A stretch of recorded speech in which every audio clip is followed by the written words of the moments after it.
Hello les amis, c'est la saison 2, épisode 13, podcast. Comment vas-tu Greg? Super Adri, bonne année d'ailleurs, bonne année. Et il est surpris parce que je suis en mode déprime depuis tout à l'heure et puis là on lance le truc, ça y est, je fais péter la magie de la radio, c'est ça. La forme super, moi je suis content de te retrouver. Ah ouais, bonne année à tous. Bonne année à toi mon Adri, plein de Ovechkin dans la maletas. Ouais, c'est mal barré cette affaire. Ton positivisme international.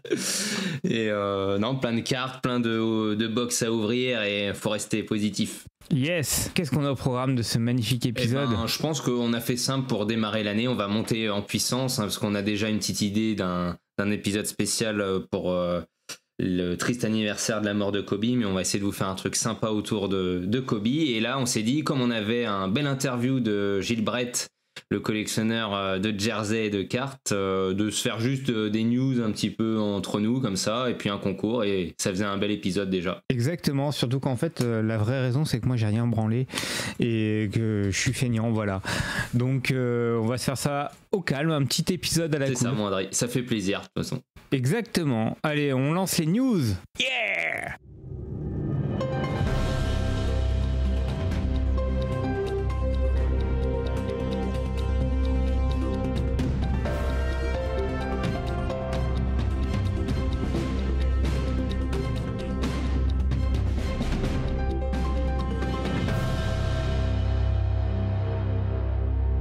Et c'est parti pour les news, mon Greg. Tu as plein de news à nous raconter en ce début d'année. C'est le début de l'année. Bah oui, début d'année, plein de petites choses à droite à gauche. Alors on va pas vous faire les sorties, quoique j'ai pensé à toi, ça y est, on avait Johan Benaroche en interview sur le dernier épisode, et là ça y est, j'ai entendu son émission, les MVP sont sortis finalement. D'accord. Ok, donc voilà, c'est cool. Voilà, c'est un produit abordable.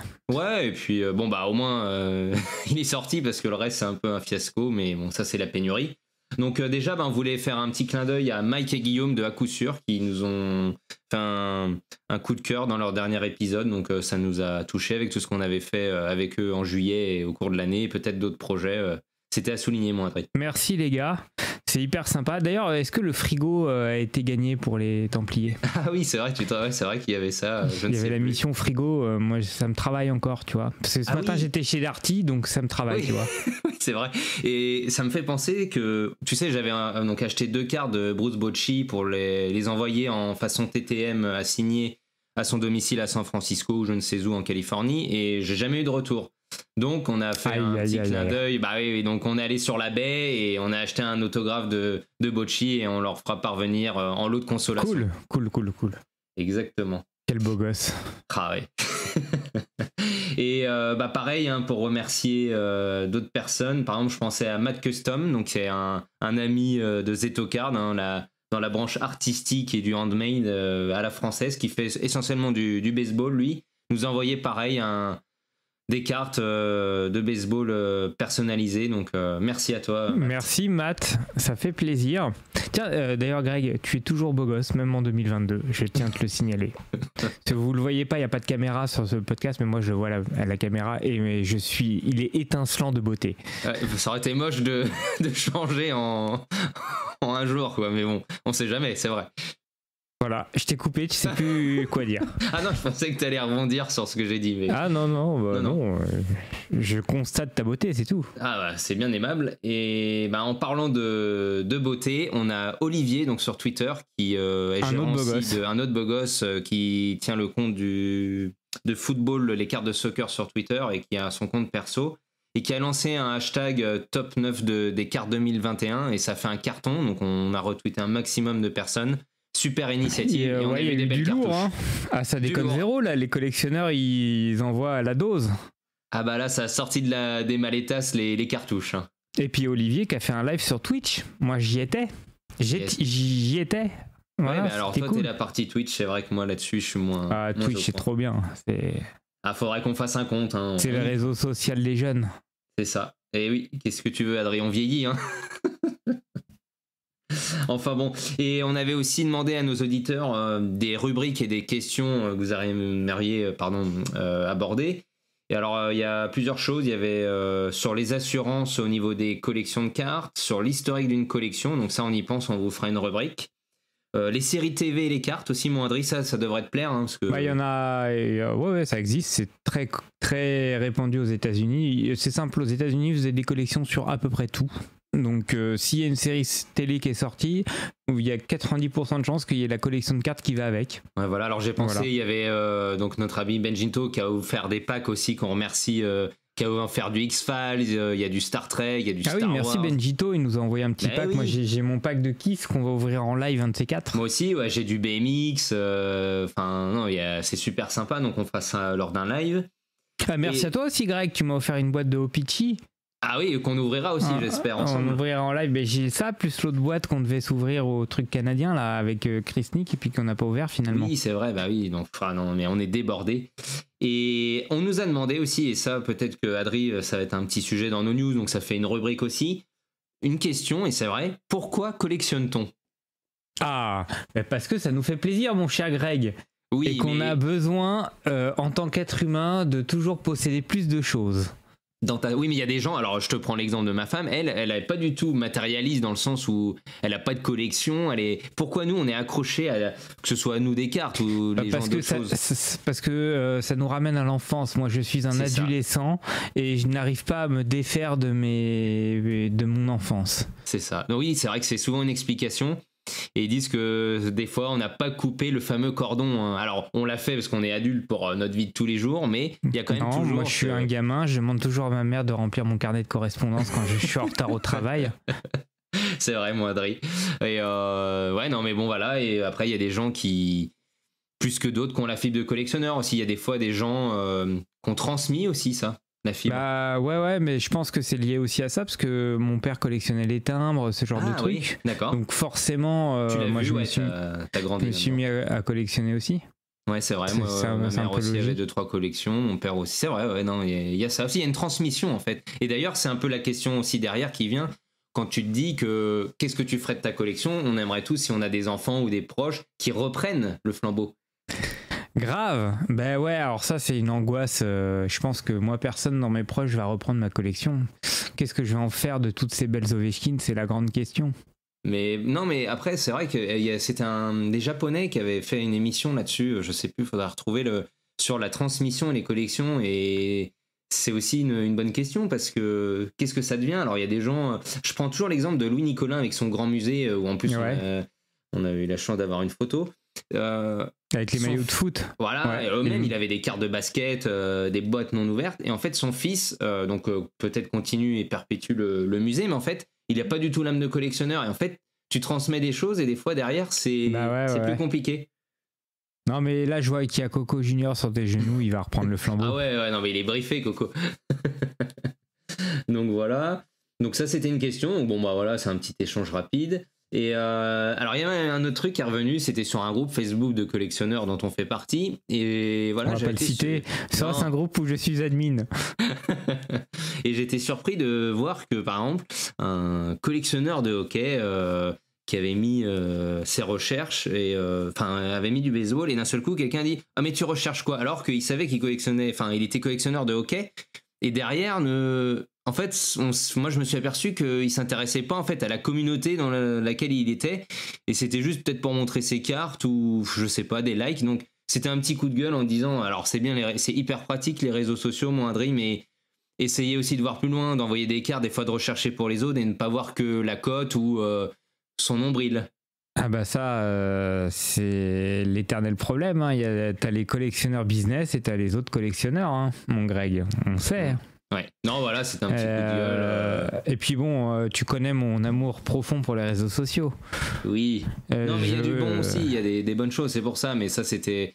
Je pense qu'il faut aussi que certaines personnes, et des fois, c'est pas les plus jeunes, hein, on est peut-être surpris que... Ah ouais, bah écoute, bon. c'est comme ça. Ça intéresse aux autres, ça fait du bien, ça. Par exemple, ça peut être une bonne résolution. Mais bon, il y a quand même, moi je constate quand même qu'il y a des gars de haute qualité sur ce groupe et sur tous les réseaux sociaux. La preuve, on a été gâtés. D'ailleurs, je tiens à remercier Gilles qui m'a envoyé un micro pour le podcast. Ouais, voilà, ça c'est fou déjà, tu vois. Ouais, ça c'est incroyable. J'ai ça, j'en ferai rien. Un micro spécial Twitch, quoi. Voilà, et Pecoman qui m'a envoyé un vieux carton, il m'a dit tiens, c'est toutes mes Magic de mon adolescence, j'en fais rien, je te les envoie. Voilà, j'ai un carton avec des Magic, ça m'a rappelé mon adolescence. Ouais, Matt qui nous a envoyé les cartes, enfin non, vraiment plein de bonnes attentions. Et moi, Adri, dernière question, et après on passera sur les news, un peu des conventions. La spéculation des rookie cards. On nous a posé la question sur un groupe. Quel rookie mettre de côté? Est-ce qu'il faut garder tous ces rookies? Qu'est-ce que vous en pensez? Toi, mon Adri, là-dessus. Alors, faut garder que les cartes qui vous font plaisir, voilà. Et la spéculation, c'est nul à chier. Voilà mon analyse très profonde en 2 minutes. Non, mais t'as raison. Moi, je suis d'accord aussi. Franchement, alors c'est sûr on n'est pas au niveau comme on discutait avec Yohan sur le dernier podcast, il faut de tout, lui il fait affaire avec certains spéculateurs, d'autres des grands passionnés qui gardent tout, nous deux on collectionne un joueur, on garde tout, donc on s'en fout de la valeur, ça fait plaisir de voir sur le moment mais au final ça ne change rien. Maintenant si vous avez une rookie card, vous pensez que soit ça va devenir une légende ou qu'il a un potentiel, vous la gardez et puis c'est plus tard. Vous voulez racheter une belle carte avec ça c'est largement possible, mais nous on vous donnera pas de conseils surtout moi je vous donnerai pas de conseils parce que la dernière fois que j'ai fait ça avec un joueur, je l'ai fait comme tous les grands naïfs de cette planète. En fait le joueur est nul à chier, enfin il est pas nul à chier mais bon il vaudra jamais grand chose, donc voilà. Ah ouais. Et voilà. Et si il y avait aussi alors le petit clin d'œil marrant un de nos chers auditeurs qui nous suit sur Twitter. Tiens, j'ai une question qui me vient comme ça. Est-ce qu'un pirate peut faire un clin d'œil? S'il a qu'un œil, bon bref. Tu peux cligner d'un œil. Ouais, c'est vrai, mais on ne voit pas du coup qui fait un clin d'œil. Mais pourquoi tu me parles de ça maintenant? Non, je sais pas, ça me c'est parce que tu collectionnes les pirates. C'est ça, non, je sais pas, c'est ma folie là, comme ça. T'es allé chercher loin là, celle-là. Désolé, je m'excuse les auditeurs. Non, mais c'est pas grave. Ça fera encore une transition un peu loufoque parce que on a nos auditeurs qui est sur Twitter qui adorent les slips et ils me disaient faudrait faire un thème sur les slips et le hobby et les cartes de collection. Donc dans le sport et les cartes. Donc ça doit exister, hein. Ah bah oui. Voilà. De toute façon, un petit slip de Hulk Hogan c'est ça. Gradé BGA 9, là, ça vaut... One of one, après j'allais dire une connerie. Après jaune la devant, troisième marron corde. derrière, c'est ça? Non, ou après un lancer de troisième corde. Bien sûr, Hulk Hogan, souvenez-vous, avec ses belles bacchantes. On appelle ça des bacchantes, les moustaches comme ça. Ah, c'était une légende. Coupe mulet, il est toujours vivant, on parle pas au passé. Non, mais bon, on le voit plus sur le ring. Oh, tu sais, hein, on n'est pas à l'abri de le voir. C'est vrai. Tu sais, ces gens-là, ils savent pas vraiment s'arrêter. Hein. Oui. Bon, après, c'est pas pour nous déplaire. Hein. Il y en a, ils sont encore en forme. Hein. On aimerait bien être comme eux, certains à leur âge. C'est vrai. Et enfin, mon Adri, l'événement en mars, où on essaiera d'être là par concours de circonstances, mais redonne-nous la date, c'est à Toulouse. 26, 27, 28 yes, mars. C'est Gilles Brett qui organise la première convention. T'as peur de rien, hein, tu me demandes des dates à moi. Parce que je te les ai données avant l'émission. Ouais, mais... Je me suis dit, tiens, je lui tends une perche et non. Non, mais le mec le plus nul au monde pour les dates, c'est moi. Hein. Et donc, non, c'est le 26-27 mars. Nous, on sera là. Donc, convention carte NBA. En plus, ils vont faire venir du beau monde, je crois, sur place.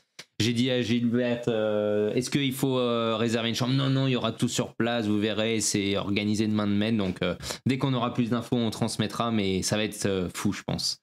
Ouais, écoute, on sera là. Yes. On essaiera d'organiser un épisode sur place, ou de faire enregistrer des interviews de collectionneurs. Exactement, live. Et on n'oublie pas nos amis de Brooklyn Fizz avec qui on doit faire quelque chose. Ils ont été débordés à Noël et puis avec le Covid, c'est normal, un peu compliqué. Business is business. Yes. Écoute. Donc au pire, on verra pour aller les voir aussi, hein, ça c'est largement possible. Ouais, c'est prévu. De toute façon, je vais aller voir la mafia lyonnaise et se reconnaîtront. Peut-être qu'après 3 ans, tu utiliseras ton bon d'achat. Non, mais je vais pas l'utiliser, je pense qu'il est périmé. Mais pas du tout, mais je vais commander chez eux. De l'interview. Je vais commander, mais je veux pas abuser. Voilà, ils sont très très gentils. J'ai honte. Voilà, non mais je le dis, j'ai vraiment honte. Oui, mais... Parce qu'à chaque fois je dis je vais commander chez eux, puis à chaque fois j'oublie ou je give up une merde. T'as gagné ça à un concours, et il y a des gens, ils l'auraient utilisé, ils auraient été contents de l'avoir, ou fais-le gagner. Mais je suis content, mais... tu vas pas l'utiliser, non mais... le Adri, il est énorme. Bon, on verra. Ouais. Ok, donc voilà, moins de risques, d'autres choses à part le pirate. Non, mais je vais faire une commande chez Brooklyn Fizz, c'est promis. Il y a ma femme à côté, elle écoute, on se fera ça. Ah, c'est cool. Au pire, moi, je te donne 2-3 goodies. Hein. Il n'y a pas de souci. Hein. Un petit Twinkies dans la... Non, mais moi, je suis pas gourmandise comme toi. Je sais. Non, mais ils ont des super maillots, des casquettes. Hein. Ouais, mais c'est prévu. Je pense que je vais taper là-dedans, dans les maillots, tout ça. Ça marche, Moindry. Et d'ailleurs, en parlant de ça, à Noël, t'as été gâté? Qu'est-ce que j'ai eu? Ouais. Bien sûr, j'ai été gâté. Qu'est-ce que j'ai eu? J'ai eu des fringues Lacoste et des jogging Lacoste, comme ça je vais pouvoir vendre du Tushy en bas de la Tessie. D'accord, et niveau carte, je pensais, mais... Ah bah, niveau carte, j'ai eu que toi. Ah d'accord. Ouais. Les Magic que m'a envoyé Pekoman et ta boîte de Opichi. Ah ouais, t'as été sage. Ouais, mais en ce moment, je suis vraiment de mauvaise compagnie. Je vous le dis, je suis désagréable, je ronchonne tout le temps et je suis motivé pour rien et j'ai même pas fait de liste de Noël. C'est pour vous dire, le mec, mais je suis quelque invivable. chose me dit que tu iras quand même un de ces quatre à la Geek Factory faire un petit tour. Ah bah c'est prévu parce que, alors, la Geek Factory nous a mis des lots de côté, voilà, pour le podcast. Wow. Donc c'est Bibi qui va aller les chercher. C'est vrai qu'on est à sec là, mais bon, ça fait un an qu'il régale. Ouais, voilà, on a été régalé par tous les shops français, donc c'est cool. Exactement. Et donc là, on a un petit ravito de la Geek Factory, ça fait plaisir. Et en général, quand je suis en vacances et qu'il y a Mimi, tout ça, on passe une petite journée à la Geek Factory. Yes, bon bah c'est D'ailleurs, cool. Il faut que je contacte Owen. Des bisous, Owen. Dédicace. Ok, mon Adrien, ça marche. Bon bah écoute, je pense qu'il est temps de retrouver l'interview de notre ami Gilles. Et grave. Puis, je pense que très sympa l'ami Gilles. Exactement. Ouais. Une belle communauté. Allez, merci les amis. Let's go!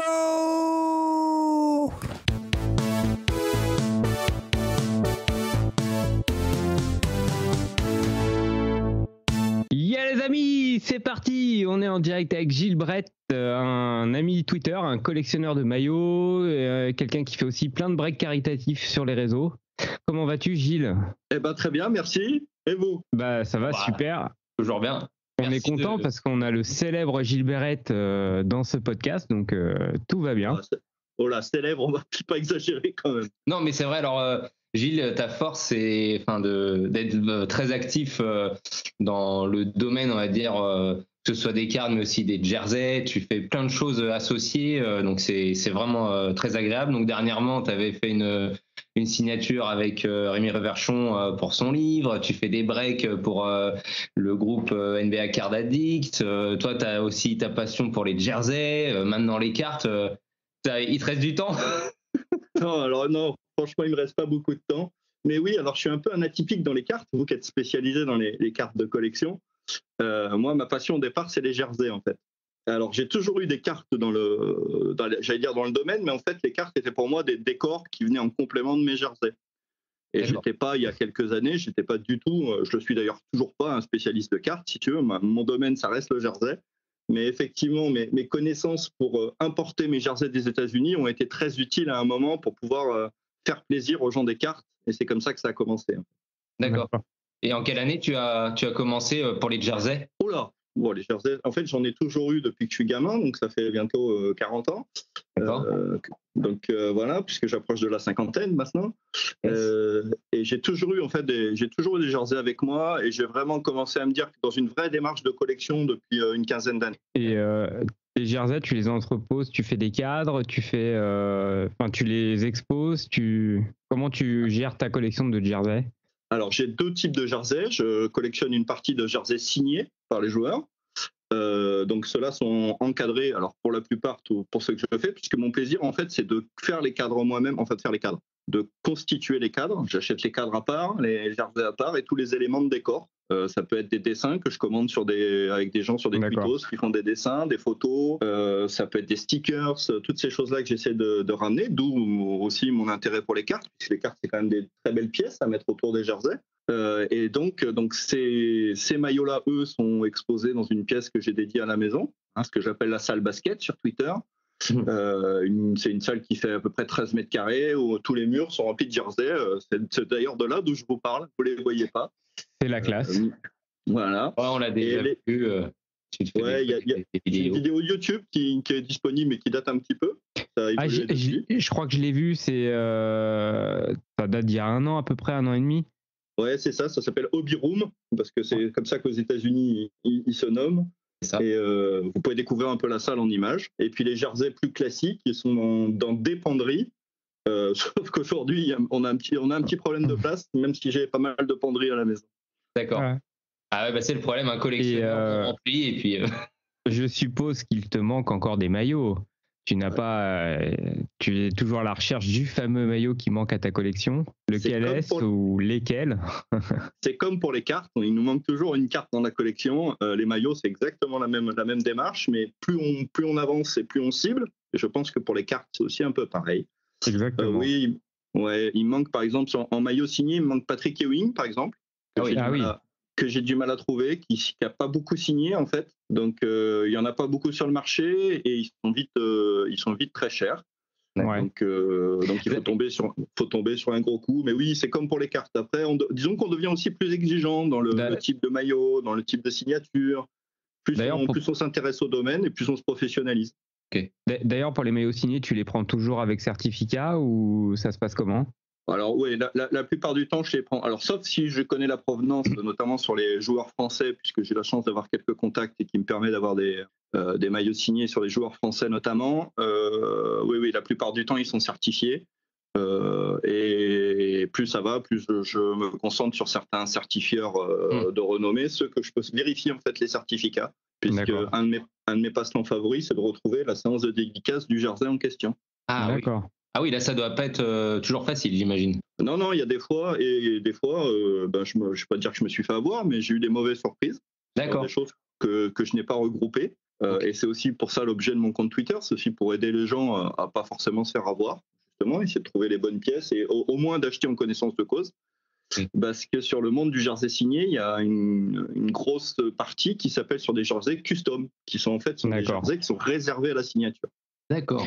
Ce ne sont pas des vrais jerseys. D'ailleurs, si tu avais un conseil pour débuter une petite collection, etc., parce que en fait, pour rien te cacher, moi je suis en train de réfléchir à m'acheter 1 ou 2 jerseys NBA, juste pour moi comme ça. Est-ce que tu as des conseils sur des marques ou des produits à prendre pour commencer? Alors, en jersey signé ou en jersey classique? Moi, ce serait du jersey normal, déjà de base non signé, parce que je pense que je vais pas avoir le budget, je suis pas un assez gros fan pour trouver ça, quoi. On se dirige vers des boutiques qui ont pignon sur rue. On évite toutes les boutiques de touristes sur Internet. On a en France, on a des belles boutiques. On a Brooklyn Fizz que vous connaissez bien. Bien sûr. Voilà. Vous avez Bishop Basketball qui est à Lille, qui est quelqu'un avec qui on travaille nous régulièrement avec le groupe. Il nous fait des promos et tout ça qui est hyper sérieux, hyper sympa. Vous avez Basket for Ballers aussi. D'accord.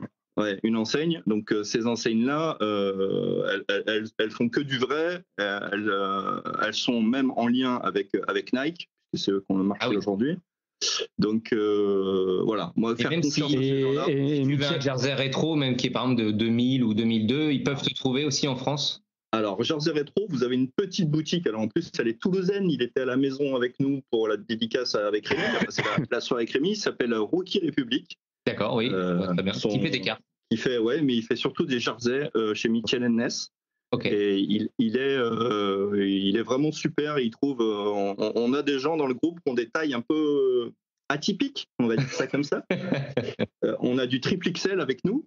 Des gens qui jouent au basket, ils sont un peu grands, ils sont un peu forts, donc on a du triple XL et c'est pas simple de trouver du triple XL en Mitchell & Ness. D'accord. Et Jonathan, il y arrive de Rookie République, donc voilà, c'est typiquement une personne à qui vous pouvez faire entièrement confiance et acheter vos premiers jerseys vintage. Super, c'est cool, c'est cool. Une bonne idée. Alors, est-ce que c'est comme dans les cartes, il y a eu une explosion du marché avec des prix qui sont exorbitants? Est-ce que tu as vu l'évolution ou c'est un peu plus calme, même si on sait que ça doit être attractif? Alors, il faut savoir qu'aux États-Unis, c'est une religion, les produits signés, en fait. Vous connaissez bien ça aussi avec les cartes, mais même avec les palets de hockey. En fait, chez eux, il y a des boutiques complètes que de ça, que de produits signés. Donc, le marché était un peu moyen. Et là, avec l'explosion de la NBA, au niveau du basket, il y a une grosse inflation, effectivement. Et notamment puisqu'il y a des gros joueurs en ce moment qui font des très belles carrières. sans parler bien sûr de l'explosion avec Kobe Bryant et sa disparition. Oui. Mais il y a une envolée des prix qui n'est pas tout à fait saine, qui amène un peu de spéculation, un peu comme pour les cartes. Ok. D'ailleurs, une précision, tu fais que les jerseys NBA, que les jerseys de basket, tu fais pas d'autres sports. Alors, non, je fais pas d'autres sports, mais j'adore les chemises de baseball.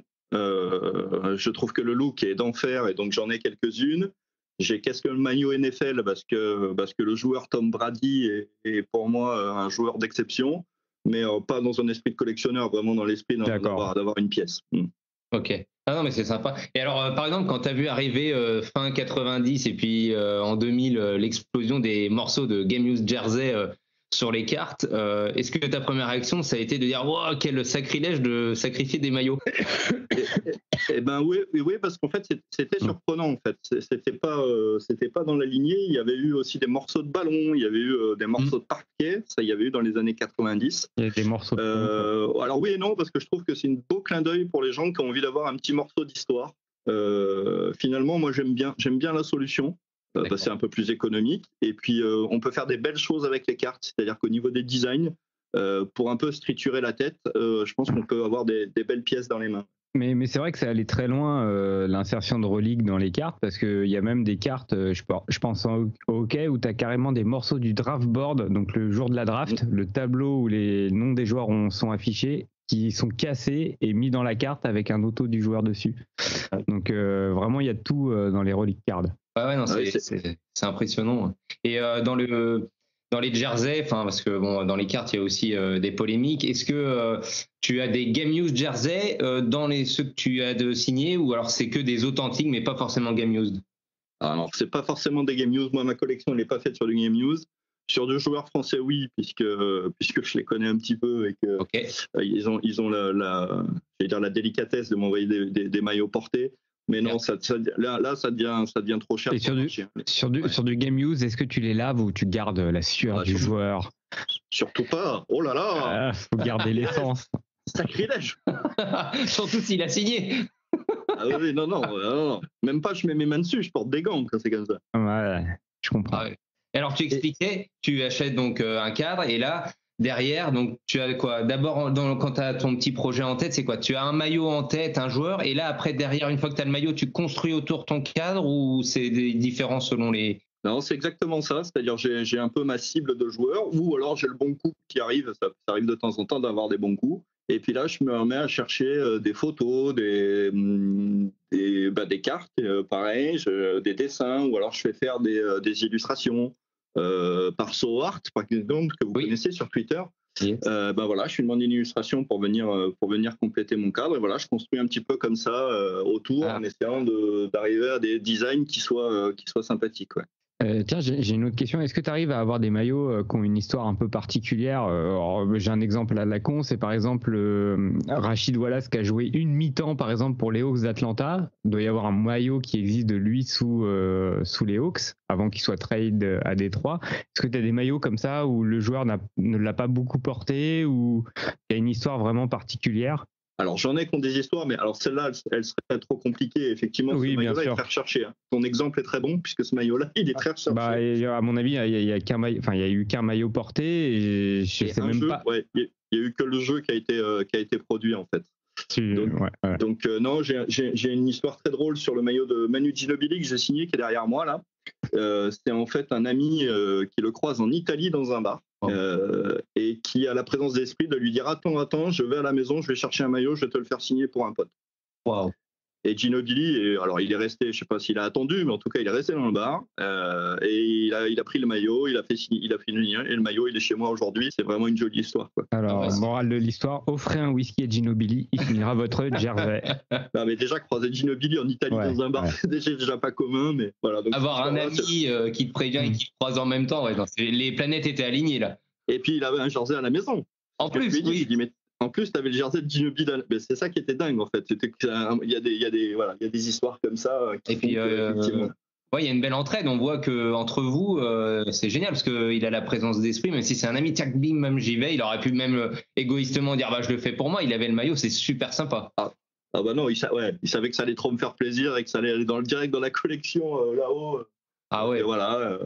Ouais, il y a plein d'anecdotes parce qu'à force de, donc du coup, j'ai tissé des liens avec des gens partout dans le monde et par exemple, j'ai la chance d'avoir un maillot signé par Kobe Bryant, qui est quand même une pièce extraordinaire aujourd'hui. Ouais, c'est très précieux effectivement. Et en fait, je l'ai pas acheté. En fait, on a acheté un lot en Australie, un lot de 50 jerseys à signer, dont la valeur effectivement était importante, mais de là à se dire qu'il y avait un Kobe Bryant à l'intérieur, et la personne qui était en Australie et qui a réceptionné le lot a découvert un Kobe Bryant à l'intérieur. Waouh. Ah ouais, non, et j'ai toujours, pendant des semaines, j'ai dit, ben non, ça peut pas être un vrai, ça peut pas être un vrai, et j'ai retrouvé la séance de dédicace qui a eu lieu, et j'ai retrouvé la date de la signature, et donc voilà, il fait partie de la collection. Ah, c'est assez exceptionnel comme pièce. Et alors, est-ce qu'il y a, comme en carte, des systèmes d'échange de maillots? Il y en a très peu, en fait. Finalement, les gens sont très attachés à leur maillot. Les seules tendances qu'il y a, mais c'est un peu comme en carte, c'est des gens qui commencent une collection et puis au bout d'un moment, tu te recentres. C'est-à-dire, à un moment, tu dis, ah ben non, je suis parti un peu loin. Mais je pense qu'en carte, il y a un peu le même phénomène. Et ces gens-là échangent des maillots. Mais il n'y a rien de standardisé, si tu veux, sur le sujet. Ah ouais, d'accord. Ouais, non, mais c'est intéressant là-dessus de voir qu'il y a quand même des différences. Et ouais, non, c'est sympa. J'ai une autre question. T'en penses quoi des nouveaux maillots créés par les équipes, genre les Cities Edition ou les nouveaux maillots de franchise? Est-ce que tu trouves que les designs sont toujours sympas ou tu trouves ça un peu décevant? Enfin, quel est ton avis sur ces nouvelles créations? Est-ce que pour toi, c'est des maillots que tu recherches ou tu préfères les maillots plus traditionnels? Non, les City, la preuve cette année, je vous parle, j'ai une veste Spurs Fiesta toute dernière en date sur les épaules. Ils ont sorti une série de shooting shirts qui sont magnifiques, notamment j'ai Boston et les Lakers qui sont déjà là. Non, elles sont beaux. Alors après, pour ma part, il y a un peu trop de modèles de jersey aujourd'hui. Certaines équipes ils ont 6 jeux de maillots, si tu veux. 6 jeux de jersey, pour moi c'est trop important. Nike est en train de tuer un petit peu le modèle. Ils ont déjà détruit le modèle je joue en blanc à la maison, etc. Bon, il y a pas mal de choses qui ont un peu trop évolué un peu vite. Les designs, ça se discute toujours, c'est très personnel. Moi, je trouve qu'il y a des choses très pertinentes. Je pense à Toronto, je pense à Utah qui avait sorti un maillot classique avec le retour des designs des montagnes. J'ai un Rudy Gobert notamment. Celui des Suns, c'est la The Valley avec les couleurs un peu à l'ancienne, là j'aime bien aussi. Donc oui, les designs sont pas mal, mais je pense que de temps en temps ils veulent aller un peu vite, un peu loin, et qu'ils se perdent des fois un peu en route. Donc il y a du bon et du mauvais. Voilà. D'accord. Et le prix moyen, on va dire, parce que c'est de l'authentique, c'est combien aujourd'hui un jersey basket authentique? Alors, un Swingman, c'est une centaine d'euros. D'accord. Swingman. Un authentique, c'est 250 euros. Ah oui. Tu peux préciser la différence entre Swingman et authentique? Alors un Swingman, c'est la version de base d'un jersey, si tu veux, comme une carte de base. Ça ressemble à ça. Avec un tissu un peu plus léger, un peu moins grammé, et des coutures ou alors ça dépend après au modèle près, mais voilà, ou du thermocollage de base. D'accord. Et quand on passe sur l'authentique, on a des grammages de maillots qui sont beaucoup plus importants, on a des coutures qui sont beaucoup mieux finies, etc., etc.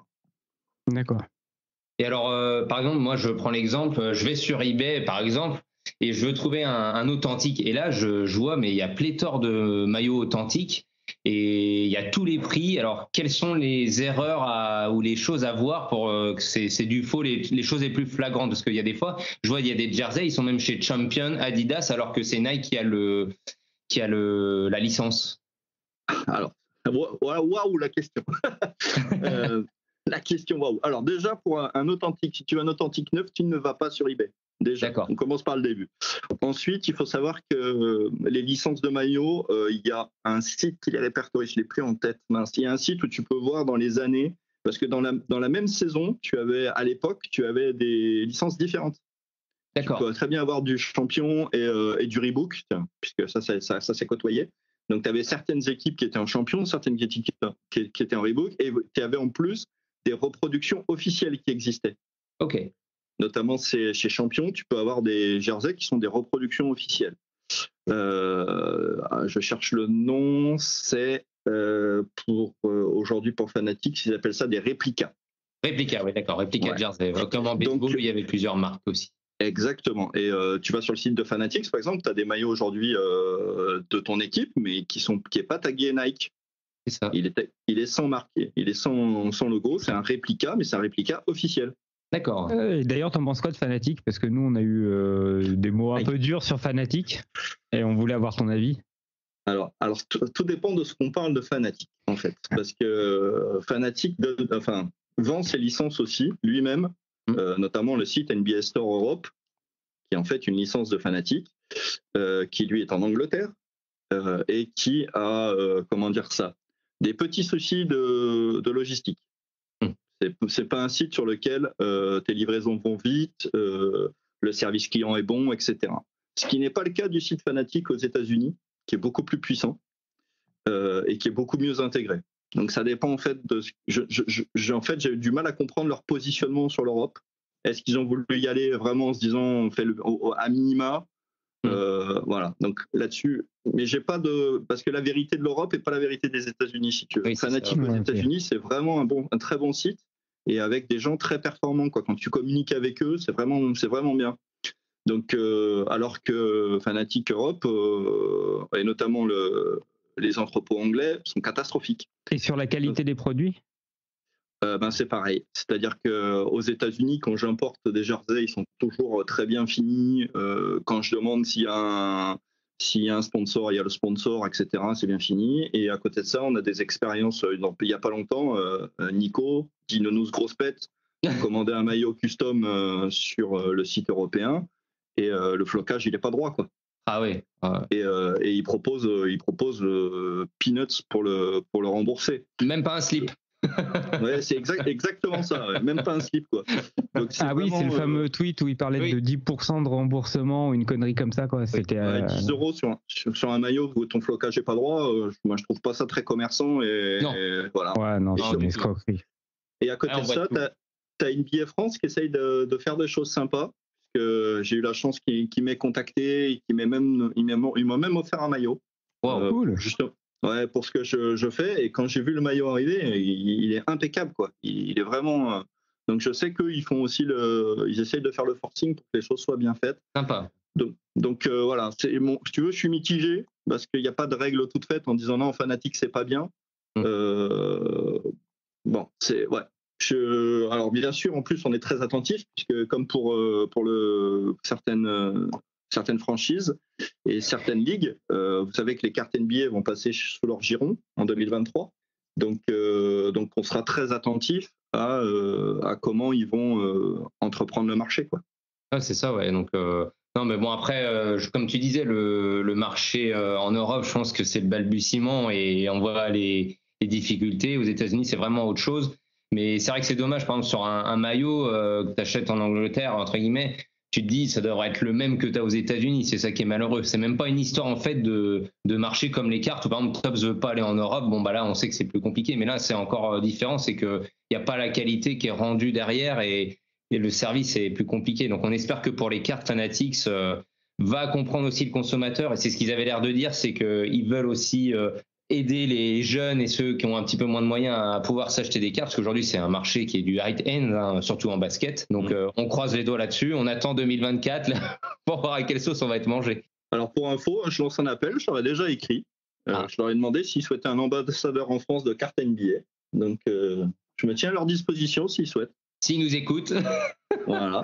Non, mais pour être franc, ceux qui connaissent le mieux le marché, c'est les gens qui bossent dans les cartes, qui manipulent des cartes, qui côtoient des collectionneurs. Et c'est comme ça qu'ils arriveront à s'implanter intelligemment.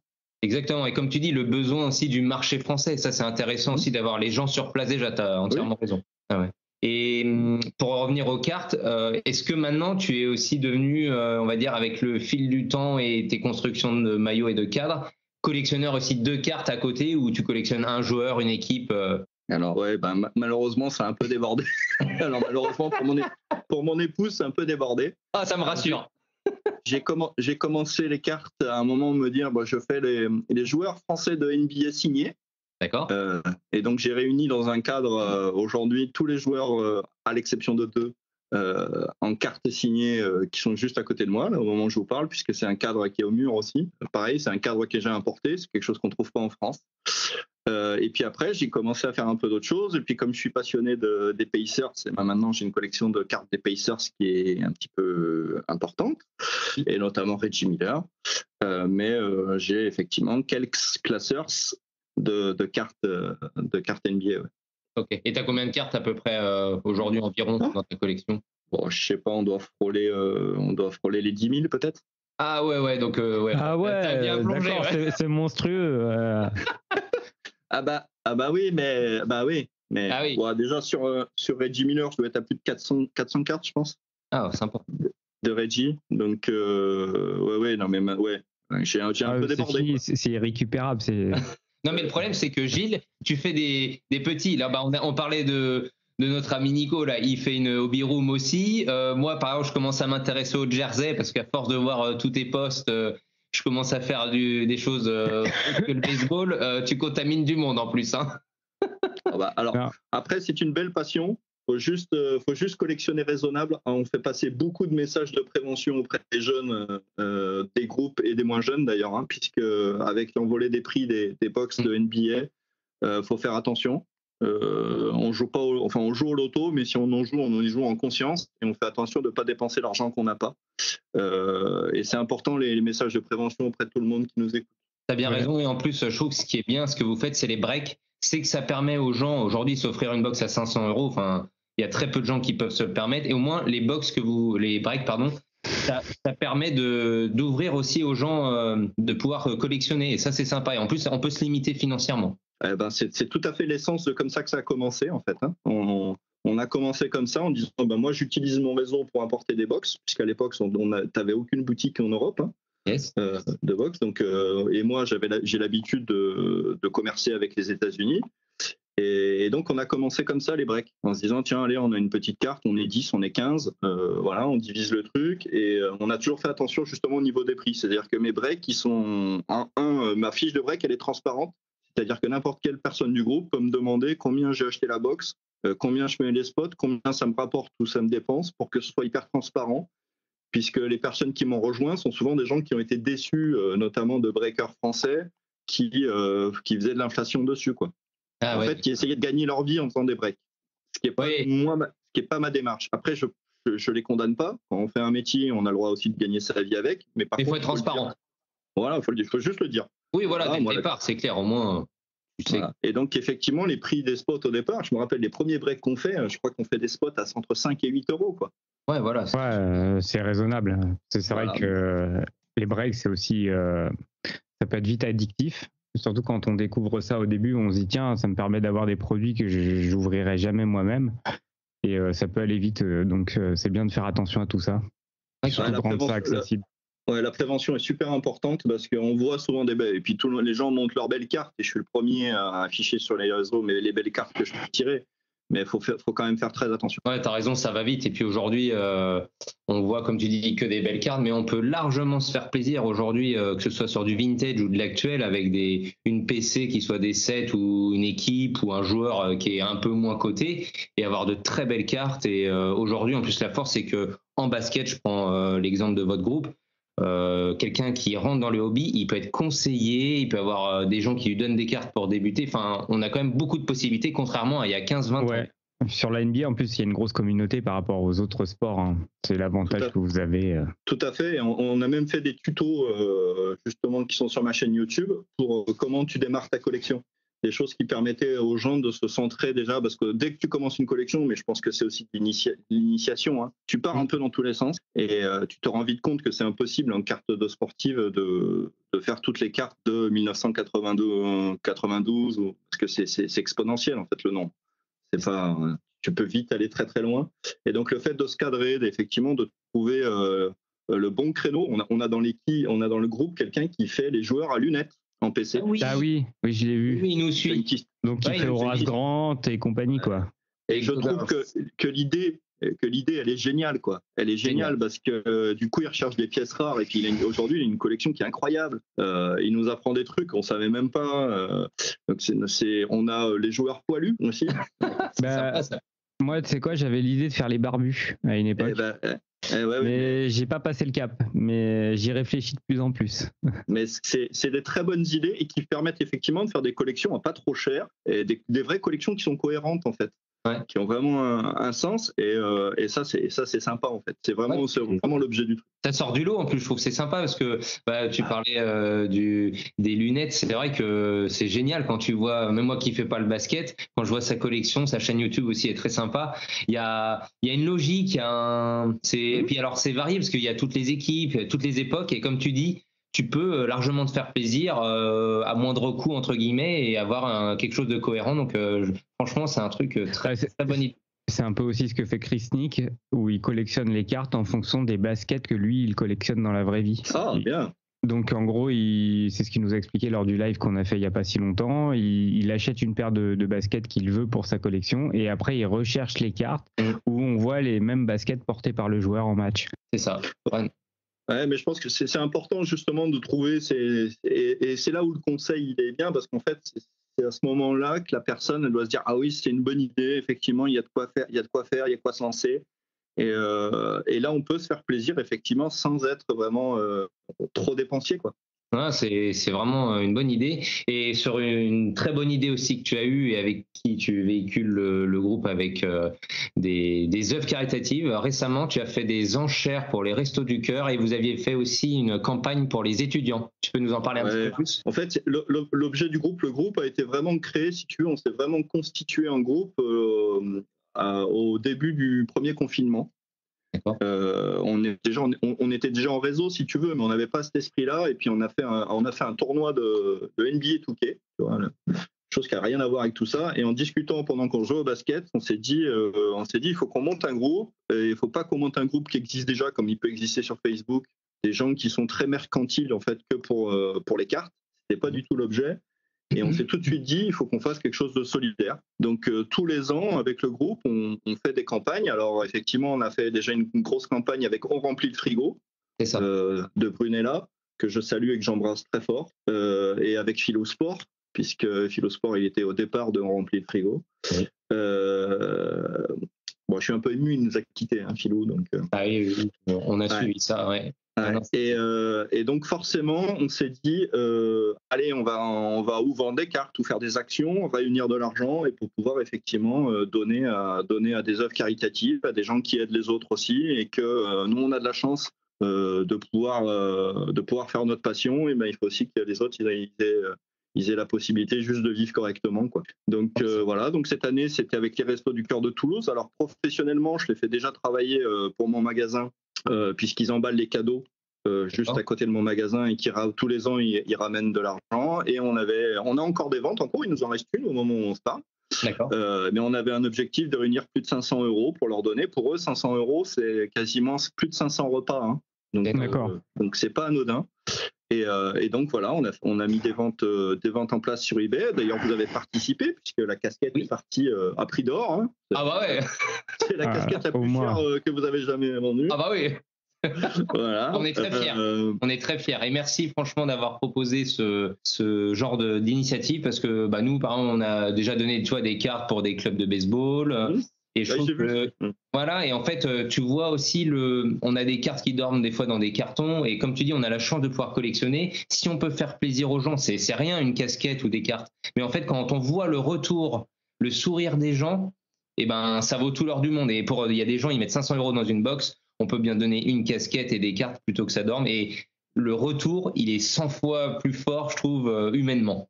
De toute façon, moi j'ai la fierté des gens qui se mobilisent, parce que quand je fais ça, on démarre à 2 ou 3 souvent, et puis on finit à 25. Là, j'ai un tweetos qui m'a contacté, que je ne connais quasiment pas, et qui me dit: Gilles, je suis prêt à te donner une carte signée pour les restos, je trouve que la démarche est bonne. Et ça c'est joli, parce qu'on se dit: ah oui, tiens, voilà, les gens ils se mobilisent, ils sont prêts à donner, ils sont voilà, et c'est important parce que dans le monde où on est aujourd'hui, je pense qu'il faut qu'on fasse attention aux autres. Et voilà, la démarche, elle restera pour le groupe, elle restera aussi de faire attention aux autres. Pour vous donner une idée, on a eu la chance d'avoir dans le groupe une naissance il n'y a pas longtemps. On a fait une cagnotte. La cagnotte, elle a été démentielle. Et je pense que le papa et la maman sont Voilà, sont aux anges aujourd'hui. Ils sont partis aux Maldives maintenant. Ils nous écoutent depuis les îles. Adri, tu me fais rêver, mais c'est vrai que c'est marrant. Mais franchement, mais en plus, je trouve ce qui est très fort aussi, parce que tu dis dans notre société et aussi dans les cartes aujourd'hui, on voit beaucoup de financiers, de valeurs folles, de la vente, et ça ramène un petit peu le côté insupportable.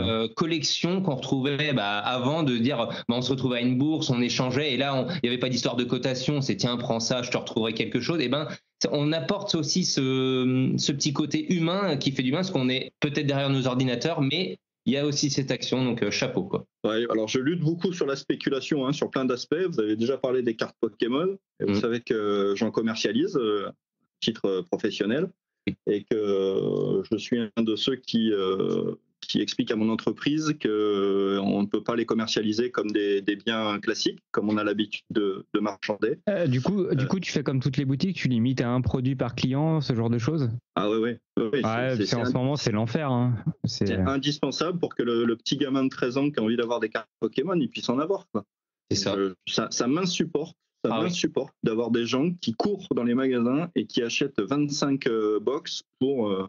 et je suis breaker, donc on peut pas dire oui mais toi tu fais pas ça. Si, je fais ça toutes les semaines, mais ce n'est pas un comportement normal, et ça en fait ça détruit le marché. C'est-à-dire que ça change l'image du marché. Et d'ailleurs, tu trouves pas que les fabricants de Pokémon là ils en jouent un peu? C'est-à-dire, j'ai l'impression qu'ils sous-fabriquent volontairement. Ou je me trompe, mais non, mais c'est un ressenti que j'ai. Mais même sur les cartes de sport, Panini crée aussi la pénurie. Ils font des ventes aux enchères inversées. Moi, je compare avec Magic, je suis un gros collectionneur de Magic. Magic, il y en a tout le temps, tu vois. On peut toujours se fournir, on a les boîtes, elles dépassent rarement la centaine d'euros, un peu plus, c'est 120 € je crois la boîte, ou un peu moins. Et on arrive à se fournir à peu près toujours au même prix, alors que là, Pokémon, c'est n'importe quoi. Vraiment. Et en fait, comme tu dis, Gilles, il y a les gens, les scammers là, qui veulent... revendre à prix d'or, il y a une forte demande, donc comme Panini a fait avec les cartes de basket. Et puis Gilles, toi tu fais des breaks, mais c'est quelques box pour votre groupe, mais il y a des gens quand ils font des breaks, et c'est eux qui tuent aussi le marché, ils vont acheter des cases entières, et en fait eux ils ont une puissance extraordinaire, et Panini il se régale de ça. Et je pense qu'en Pokémon, je sais pas, il n'y a peut-être pas des breaks, mais comme tu dis, il y a des gens, ils sont capables de dévaliser des magasins sur toute la région parisienne. Par exemple, on a vu des vidéos. Ah oui, non mais c'est... Et c'est cette spéculation. Alors, elle est pour Pokémon, ils sont aussi un peu victimes de leur succès. Donc, mais en fait, eux, ils s'en fichent, ils vendent. Mais Panini, là, qui fait des enchères inversées et qui commence sur des box très très chères et qui finissent, ça détruit un peu le marché. Parce que du coup, ça devient inaccessible. Moi, on arrive même, nous, sur le groupe, pourtant on est plutôt solide. Il y a des box que j'arrive même pas à acheter. Et ça devient dangereux, parce que c'est pas un hobby spéculatif. Faut pas que ça en devienne un hobby spéculatif. Il y a des gens qui achètent des box uniquement pour les garder chez eux et pour les revendre dans 2-3 ans. Ouais. D'ailleurs, nous, on a été surpris avec Greg. On nous a offert pour un concours une boîte de chez Trade & Chase en NBA. On a été, alors c'est une très belle boîte, ça valait au moins 400. Ouais, ça valait au moins 400 €. Et on a été étonnés du rapport qualité-prix pour nous. Quand on a vu l'opening de la boîte par la personne qui a gagné le concours, on s'est dit, mais jamais de la vie, une boîte comme ça vaut ce prix-là, quoi. On était vraiment choqués du rapport qualité-prix. Comme tout a monté d'un cran, là on voit les nouvelles Oops vont sortir là, sur la nouvelle saison. On n'a pas encore eu les nouvelles cartes, elles arrivent. La box a monté de près entre 50 et 80 €. C'est combien maintenant une boîte de Oops? On est entre 300 et 400 €. Non, c'est du délire. Avant, c'était à peine 100 balles. Moi, j'ai connu 50. Non, c'est pas possible. Connu 50. Et il n'y a plus 2 autographes dedans, il n'y en a plus qu'un. Oh là là, mais quel enfer, quel enfer. C'est très fort, Fanny. Ce sera plus cher et moins bien. C'est là où il y a la limite du truc. Non, mais là c'est déprimant, parce que Oops, on est d'accord, c'était un des produits relativement entrée de gamme de chez Panini. Il n'y a rien d'extraordinaire, quoi. C'est l'entrée de gamme, il n'y a pas une impression particulière. La carte, elle est mate, c'est-à-dire il n'y a même pas un effet brillant dessus. La construction de la carte, elle est basique. Donc on est vraiment sur du basic land. Voilà, c'est la box devrait faire 150 € maximum. Ah oui. Et encore, même 150. C'est ça. Ouais. Ah ouais, non, mais bon, c'est intéressant de voir ça. Et en jersey, est-ce que pour terminer là-dessus, tu as déjà vu, comme les boîtes de cartes et les compagnies, tu as vu des évolutions? Est-ce qu'il y a des marques où tu t'es dit, ah ouais, avec les années, ils sont moins qualitatifs ou ils ont fait des efforts? Il y a des variations? Ouais, il y a des variations de qualité sur les jerseys. Hein. Nike est descendu d'un cran, hein, malheureusement. On est passé sur du thermocollé, même sur des authentiques. Oh là, ça fait flipper ça. Ouais, on est plus sur du brodé automatiquement. Ah ouais. Ça dépend des jerseys. Et même Mitchell & Ness aujourd'hui, moi je trouve que c'est plus cheap qu'avant. J'ai eu il y a pas longtemps dans les mains un Iverson, le fameux Iverson noir que tout le monde aime. Et ben et j'ai la même qu'il y a 10 ans. On voit l'évolution négative du sujet, quoi. D'accord. Alors bien sûr les coûts de production, bien sûr le reste du monde autour évolue. Hein. Mais c'est pas voilà, et c'est pas assumé. Voilà, moi à la limite on peut me dire pour Oops, on peut me dire bon, on fait un peu moins bien, on fait machin, on en met peut-être un peu plus dedans, ou voilà. Et on peut peut-être aussi voilà, on peut aussi trouver et se dire mais dire non, on garde la qualité. Le discours que Nike a eu pendant un moment, c'est non, la qualité elle est toujours aussi bonne. Non, je vous confirme que c'est pas vrai. D'accord. Et allez, pour terminer, la dernière chose, c'est quoi ton prochain maillot là en tête? Alors moi, tu sais, le problème c'est que quand tu me dis prochain maillot, il y en a déjà plein qui sont dans les colis en train d'arriver. Alors celui que t'as pas acheté encore. Alors attends, je te parle d'abord l'un que j'ai acheté parce qu'il est un peu particulier. Il y a le nouveau maillot Cities des Pacers qui est magnifique puisqu'il y a un beau clin d'œil vintage dessus. Et j'ai réussi à trouver ce maillot qui est en fait une pièce de collection puisqu'il n'y en a que 500 produits de Miles Turner. Et j'ai réussi à l'attraper au vol sur un site américain. Et donc il est coincé à Lyon au moment où je vous parle. Donc mes amis de la douane, si vous m'entendez, je vais vous contacter. On va envoyer Brooklyn Fizz. Ouais, là c'est ça, c'est ce que j'allais dire. On va les envoyer, ils vont te le récupérer. C'est ça, voilà. Donc celui-là, qu'est-ce que j'ai dans les soutes, le maillot Cities, le dernier Cities des Spurs par exemple, qui est magnifique, mais c'est pareil. Là, au niveau pénurique, déjà le produit est introuvable, quoi. Oui, d'ailleurs, il reprend les couleurs un peu rétro des Spurs, c'est ça ce maillot-là? Ouais, Fiesta, un peu le côté Fiesta. Ouais, ok. Donc celui-là, effectivement, il sera dans le viseur, quoi. Ok. Bon bah écoute, en tout cas, merci beaucoup, Gilles. J'ai une dernière question. Est-ce que tu as réussi à reproduire la carrière d'un joueur avec les maillots que tu collectionnes? C'est-à-dire tous les maillots d'un joueur de toutes les équipes par lesquelles il est passé? Non, je suis trop monomaniaque pour ça. Moi, il faut pas qu'un joueur il change de franchise, ça me perturbe. Non, ça te perturbe. J'ai pas mal de maillots de Tony, par exemple.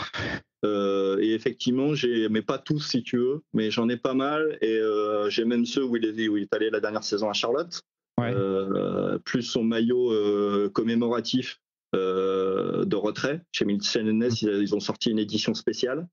Donc celui-là, j'ai réussi à l'attraper aussi. Mais ils sont pas tous, si tu veux. Il n'y a pas toute la carrière. Ouais, t'es comme nous tous. Jordan n'a joué qu'à Chicago. Ah oui, non. Alors, arrête, juste à côté de moi, j'ai son maillot des Wizards. Aïe. Ah, mais non, mais Adrien, tu peux pas dire ça. C'est quand même exceptionnel. À 40 ans, tu reprends encore un deuxième. Il était capable de faire des choses exceptionnelles. Oui. Je sais, mais dans l'imaginaire collectif, il a jamais joué à Washington. Exagère, mais Karl Malone n'a jamais joué aux Lakers. Aux Lakers, ouais, pour aller gratter sa bague. Non, il n'a pas fait ça.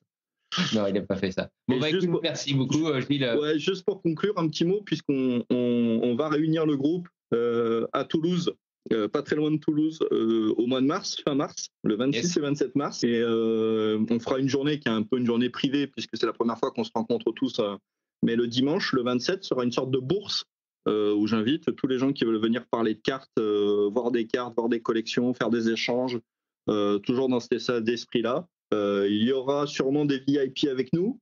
Wow. Donc, si vous voulez rencontrer des gens, faire signer des bouquins, des gens qui Bernard Ménez sera là. N'hésitez pas. Je sais que vous êtes cordialement invités. Hein. Ah, c'est gentil. Ouais, mais tu le sais, Gilles, on sera là. On t'a dit, c'est checké. Brooklyn Fizz devrait être de la partie avec nous. Ouais.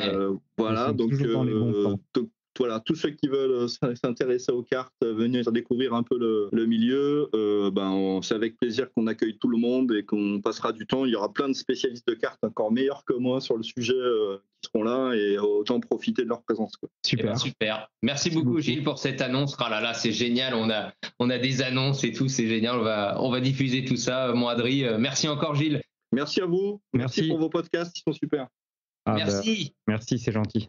Allez, salut. Salut.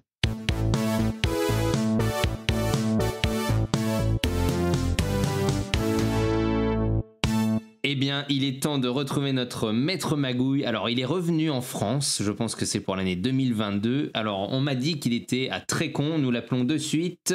Je compose le numéro. Allô, maître Magouille? Allô?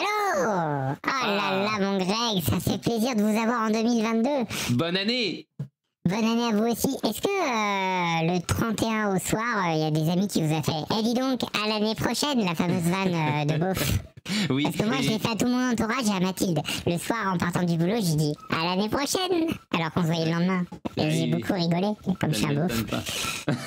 D'accord. Par contre, alors, d'habitude, on souhaite de bonnes choses. Et bien moi, je vous souhaite de ne pas réussir dans vos entreprises d'arnaque. Ah bah, vous savez quoi? C'est bien parti avec vos conneries. Mon sac à radin, il a pas fait l'unanimité, dis donc. Non, par contre, j'ai un ami, il a vendu au moins 12 maletas. Donc, ça marche bien, la maletas. Je sais que là-dessus, des maletas double fond, j'espère. Oui, la maletas à Tobias. Ah ouais, je vois quel est votre ami. Bon. Un concurrent, en quelque Exactement. sorte. Mais lui cartonne, contrairement à vous. Bref, c'est un autre sujet. Dites-moi, vous êtes en direct de Trécon. Qu'est-ce que c'est que cette histoire? C'est où? Ah bah, Trécon, c'est une petite commune française située dans le département de la Marne, mon ami. Et je déplace mon siège social qui était à Arnac-la-Poste. Enfin, j'en crée un deuxième, en fait, une deuxième entreprise. Parce que nous, les petits commerçants indépendants, nous aimons mailler nos entreprises afin d'être intraçables par le fisc. Donc celle-là, cette entreprise-là est une succursale de l'entreprise d'Arnac-la-Poste, qui elle-même est une succursale du Luxembourg, qui est elle-même ensuite une succursale du Panama. Comme ça, intraçable. Ah oui, en fait, il faudrait être très con pour la trouver. C'est ça. Bon, d'accord. Et dites-moi, mais donc c'est une succursale. Et là, qu'est-ce que vous nous préparez pour 2022? J'imagine plein de projets. Bien sûr. Non, mais le projet numéro 1, c'est j'ai fini les cartes.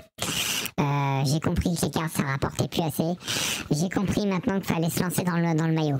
Dans le maillot, dans le jersey. Dans le maillot, ah oui, j'ai eu peur. Maillot de bain, je sais que vous aimez ça. Vous aimez, d'ailleurs, je vous vendrais bien le petit maillot de Christian Clavier dans les bronzés. D'accord. Celui qui est porté très bas, où il y a les walps qui sortent. Et donc, je sais que c'est celui-là que vous aimez le plus. Référence à faire des slips, en fait, pour mettre sur les cartes, c'est ça? Des slips, des jerseys, plein de trucs. Voilà, et ce que je vais faire, c'est que je vais créer de la fausse transpiration.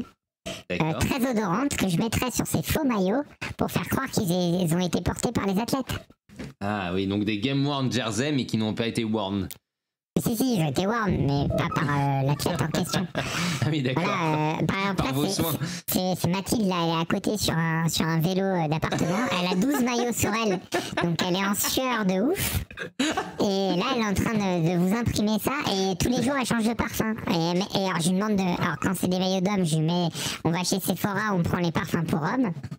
D'ailleurs, si vous avez vos coffrets Scorpio que vous n'utilisez pas, que vous avez eu pour Noël, parce que on va pas se le cacher, quand on reçoit un coffret Scorpio à Noël, on est dégoûté. Bon, vous allez rien en faire, envoyez-les-moi.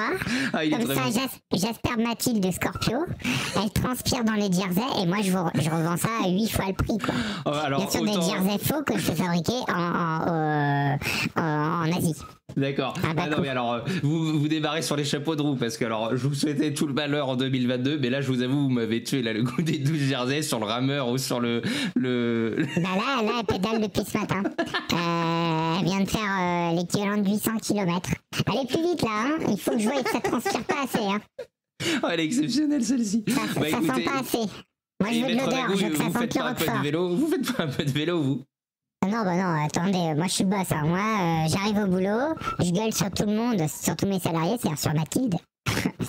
on est une entreprise de 2, et alors c'est comme ça que ça commence la richesse. Ah bah en tout cas, vous m'avez bien fait rire sur ce coup-là. Ça sert à ça les vélos d'appartement. Et vous avez pas l'idée de faire aussi un peu un abonnement Basic Fit là avec plein de vélos, vous faites venir les gens, vous les faites mettre des jerseys et puis tout le monde, grosse production. C'est pas con, mais alors, pour du Basic Fit, faut que j'arrive à choper Titeuf pour qu'il fasse la pub. Vous savez, l'humoriste. Ah, il faisait ça, bah, je ne savais pas. Oui, je crois que c'était pas Basic Fit, c'était une autre salle de sport. Mais voilà, il faut une star quand même, une star internationale pour vendre le produit. Eh ben, on trouvera ça pour le prochain épisode. Vincent, peut-être. Maître Magouille. Ça peut être intéressant. Bah, exactement. Et... Vous voyez, je commence à faire du business avec vous au final. Vous voyez, 2022 démarre en fait mieux que ce que vous pensiez. Non, mais vous avez compris qu'avoir une 15 villas aux Maldives, c'est plus agréable que d'avoir un petit F2 à Conflans-Sainte-Honorine. Eh bien, Maître Magouille, merci. Et puis, je vous dis à bientôt. Bah, à bientôt. Hein, et n'hésitez pas, achetez mes maillots, c'est les meilleurs. Et bon courage à Mathilde et bonne santé à elle. Hein. Bon courage. Bah là, je peux vous dire, la santé, elle est en pleine forme. Hein. Ça y va, elle a des petites cuisses là. Vous avez vu l'orange à la berbe, elle a les mêmes cuisses. Allez, au revoir. À bientôt.